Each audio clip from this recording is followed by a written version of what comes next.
Don't start 2024 without the best piano advice from 2023. I went through all my videos of 2023, my top performing videos, and I pick out the best parts, the most important part, the things that you absolutely need to know, especially if you're a beginner or intermediate. And then I condense all that into a single video for the end of the year.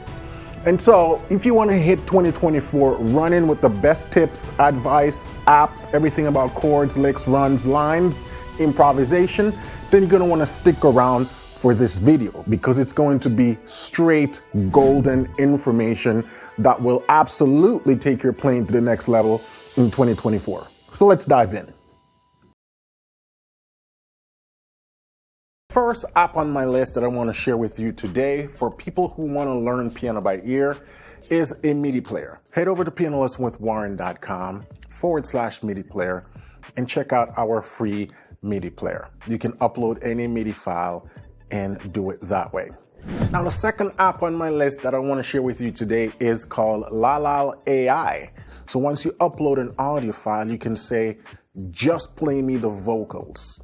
And it strips out all the other instrumentation and you can just hear the vocal line. The third app on my list is Active Ear, and that is an ear training app also created by yours truly. Active Ear is a powerful ear training app and it's designed by a pianist for pianists. So I'm thinking like a piano player, what are the things that are important for musicians wanting to play by ear? What are some of the skills important for them to work on? And so Active Ear comes with a whole bunch of different quizzes and practices. Fourth app on my list is called Drumbeats Plus. Now this is an app I've been using for a few years. It's a versatile and indispensable tool for drummers and musicians of all levels, pianists. The app offers a comprehensive metronome with advanced features, ensuring precise timekeeping and practice and performance.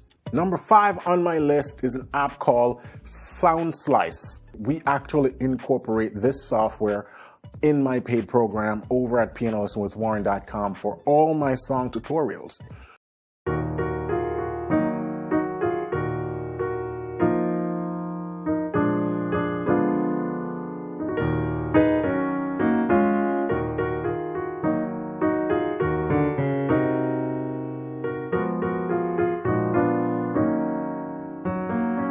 And the last app I want to bring to your attention today, this one's been around for probably 15, 20 years, and it's called iReal Pro.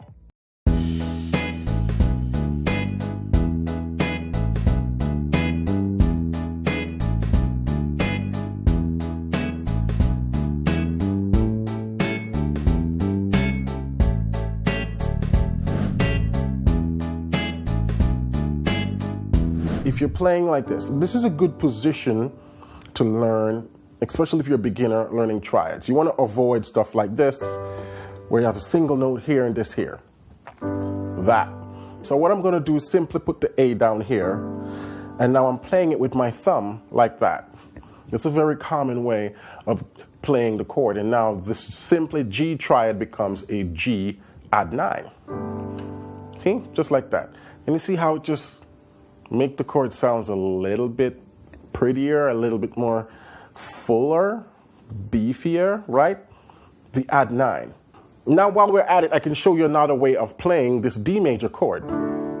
Instead of playing it like that, you can put the chord in first inversion by simply moving your hand from the D and play the F sharp, and now you end up with, so now give thanks with a great. You get that nice first inversion add 9 chord. Another popular chord used in gospel, in modern pop songs, R&B. Good, so that's our first tip. Every time you play a minor chord, add the 7. And so in the key of G, we know that the diatonic minors, or chord 3, chord 2 actually, chord 6, chord 3, and chord 6. So those are the 3 minor chords in the G major, right? A minor, B minor, and E minor. So we can turn all of those into 7th chord. And the way I like to play the 7th, the hand position I like to use is root, 5th, and 7 in the left hand. And then in the right hand, you can do the 3 and the 5, or you can just play a full A minor, a full triad, right? And you can use this hand position for all the chords. So move up, root, fifth, 7, triad. To the 6th, root, fifth, 7. So it requires, you don't have to keep changing fingerings and hand position. It's a nice way of playing sort of a root position 7th chord, but make it sounds good. So then if we go back to the top of the song, give thanks with a grateful heart. Now, give thanks. So now I have a 7 to the Holy One. And look at that. Automatically the song starts to sound intermediate style playing, right? So when I talk about melodic improv, I'm oftentimes thinking about single note movements.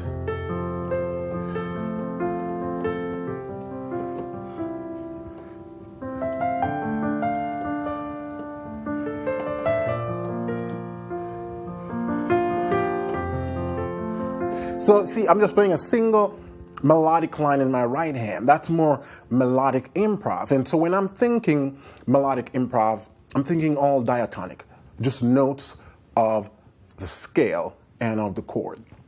So if I'm on an F chord, then I know I can play around with the 3 notes over here, the FAC.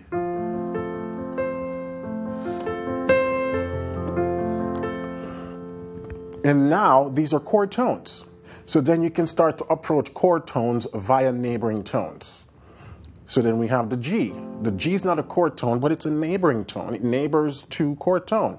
So you can use it as a stepping stone to get to either of these chord tones.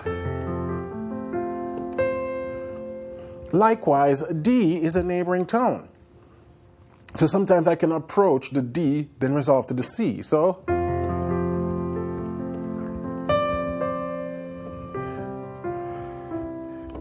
and so when you start to think about these non-chord tones as neighboring stepping tone that is leading you to chord tones, you can start to develop beautiful melodies with just single notes.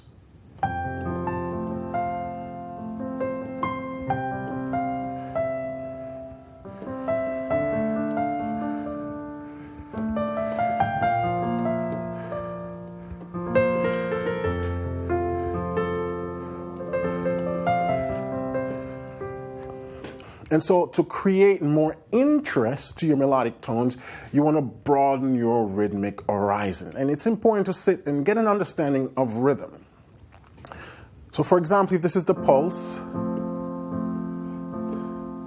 we can call this quarter notes. 1, 2, 3, 4. 1, 2, 3, 4. And then we have eighth notes, which is just twice the value of this.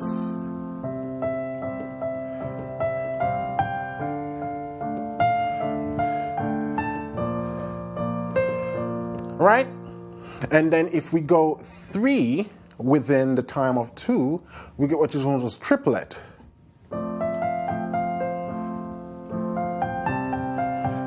Because it's 3 in the time of 2. Triplet, triplet, triplet, triplet, triplet. Then we have the dotted 8th note / 16th note. Now I'm using technical terms, but I want you to associate what they sound like, right? So then I can start to have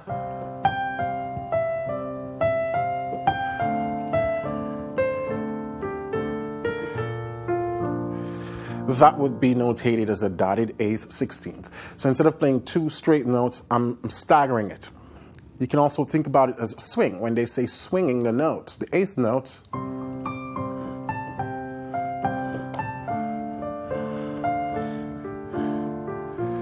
so that's another note value I have at my disposal. Then we have 16th notes. That's just playing 4 notes in the time of 1. So then we have a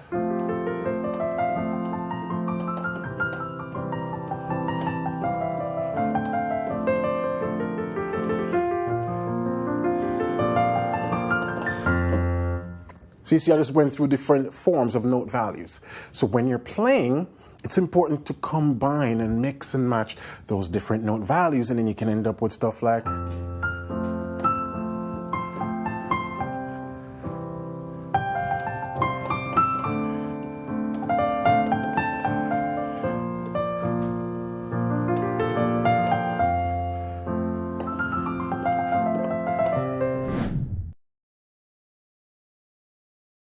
So we want to move away from the blocked chord pulse to a more arpeggiated type playing. An arpeggiated type playing would be like.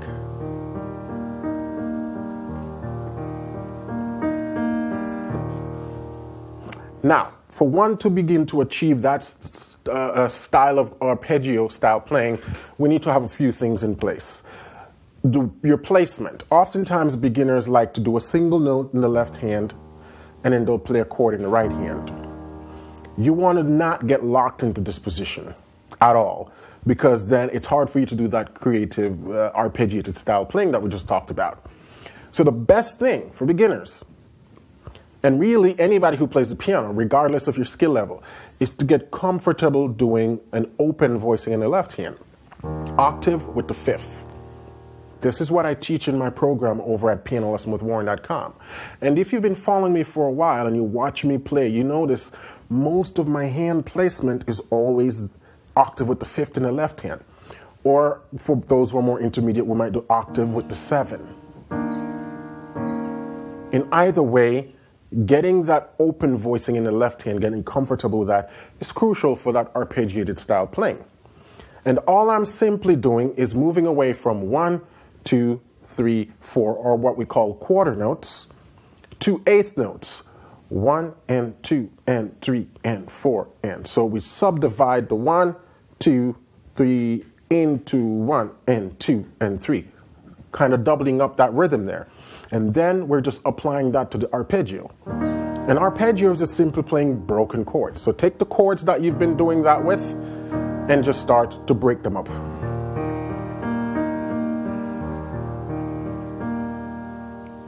Because he lives, I can face tomorrow. Because he lives, right? All of fears is gone. Because I know he holds the future. Sounds so much better, right? Where they will do stuff like that, right?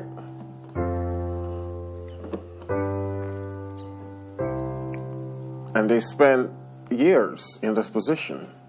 This is super limiting. And so you want to avoid playing a single note in the left hand and just a single note in the right hand. It makes your playing sound thin. It makes it sound really beginner. And it limits you from being able to do other things. So you want to develop a better hand position. And this is where we bring in the octave and the fifth. If you're a beginner and you haven't been doing this, it might take some time to get accustomed to, but this is a very strong position for beginner to start playing with. You also want to avoid playing just a single triad in the left and another triad in the right hand. So again, you're doing that.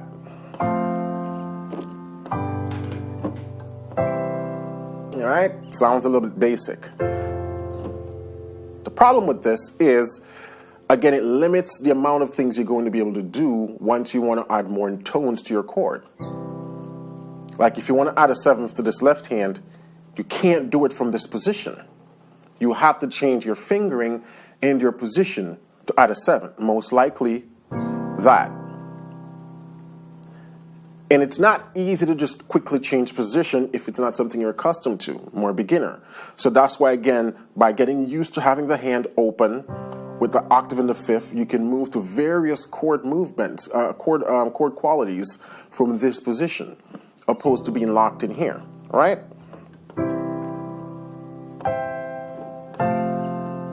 The other thing is when you have to move to chords from this position, you're then either forced to play the chord in inversion, which means you're not playing the true bass.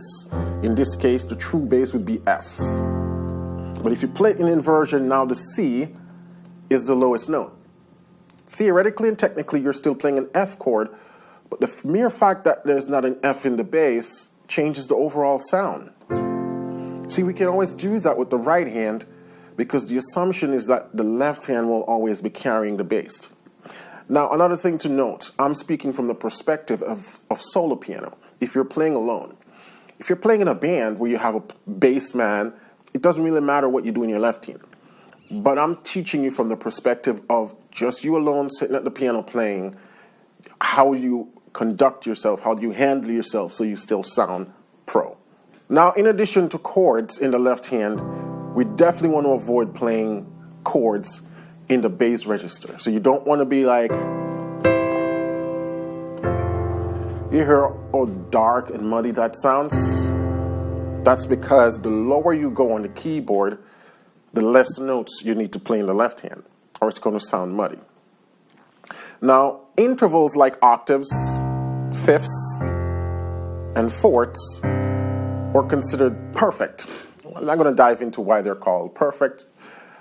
Partly because of the relationship between the two notes, the frequency and how they mesh with each other. Part of why chords sound muddy in the bass, because there's a lot of overtones going at the same times, and so we got notes clashing into each other, which give that muddiness.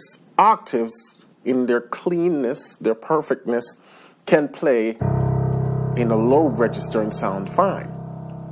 Doesn't have much mud. Same thing with a fifth or a fourth. So when you go low on the keyboard, you definitely want to avoid playing triads.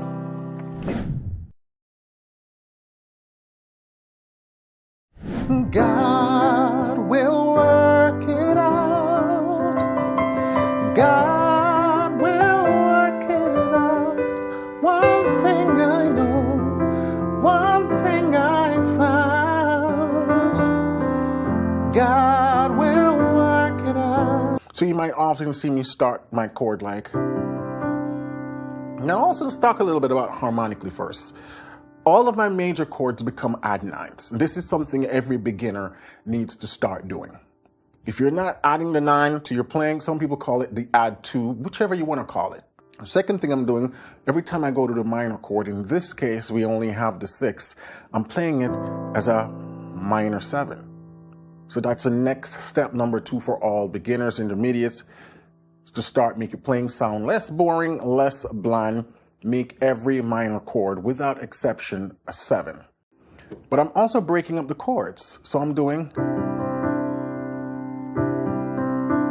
so you might see me doing,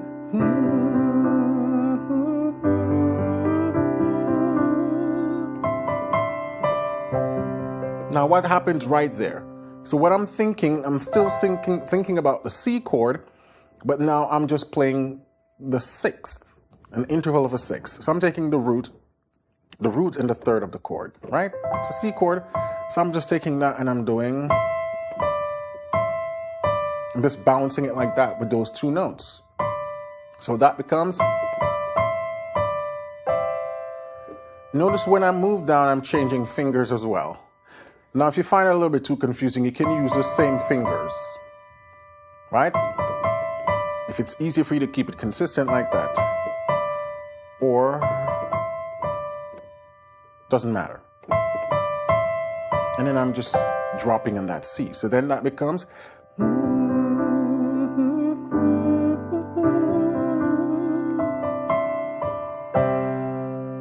Now listen to the timing. 1, 2, 3.